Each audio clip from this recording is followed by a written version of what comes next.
Ka nisur tashmë zbatimi i amnistisë, ndërsa përfitojnë personat të cilët janë në fund të vuajtjes së dënimit apo kanë kryer vepra të lehta penale. Një vendim i tillë është duke zbatuar edhe në institucionin e vuajtjes së paraburgimit në qytetin e Vlorës, në cilën përfitojnë 9 persona. Një prej tyre është liruar menjëherë, ndërsa 8 të tjerë do të përfitojnë ulje dënimi. Nga amnistia e miratuar në parlament përfitojnë kryesisht persona të cilët kanë kryer vepra të lehta penale ose persona të cilët janë në fund të vuajtjes së dënimit.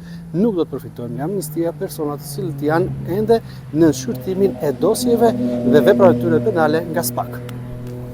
Zbatimi i amnistisë penale ka nisur dhe në institucionin e ekzekutimit të vendimeve penale në Vlorë, ku një numër të dënuarish dhe të paraburgosurish kanë përfituar nga dispozitat ligjore. Në paraburgimin e Vlorës përfitojnë gjithsej 9 persona, prej tyre një i dënuar është liruar menjëherë, ndërsa 8 persona të tjerë kanë përfituar ulje të dënimit që varion nga 1 deri në 2 vite, në varësi të kritereve të përcaktuara në ligjin për amnistin penale. Ndërkohë dhe 2 persona të tjerë që po vuajnë dënimin në institucionin e ekzekutimit të vendimeve penale Vlorë janë ende në proces shqyrtimi nga organet kompetente, të cilat do të vendosin nëse plotësojnë kushtet ligjore për të përfituar ulje të dënimit. Personi që është liruar ka vuajtur rreth 2 vite burg për veprën penale të kalimit të palishëm të kufirit për persona të tretë, pas hyrjes në fuqi të amnistisë penale dhe verifikimit të kritereve ligjore. Ai ka përfituar lirimin nga vuajtja e pjesës së mbetur të dënimit. Zbatimi i amnistisë penale nisi menjëherë pas miratimit të saj në kuvend. Në të gjithë vendin pritet të përfitojnë 541 persona, të cilët do të lirohen nga institucionet e vuajtjes së dënimit, ndërsa qindra të tjerë përfitojnë ulje të masës së dënimit. Siç mësohet, ka ende persona që janë në proces shqyrtimi për të përcaktuar nëse plotësojnë kriteret për të përfituar nga amnistia. Nga ana tjetër, nuk përfitojnë nga kjo amnisti personat që janë në nënhetim ose në gjykim për vepra penale që janë në kompetencë të prokurorisë së posaçme kundër korrupsionit dhe krimit të organizuar, SPAK, si dhe kategoritë e tjera të përjashtuara me ligj.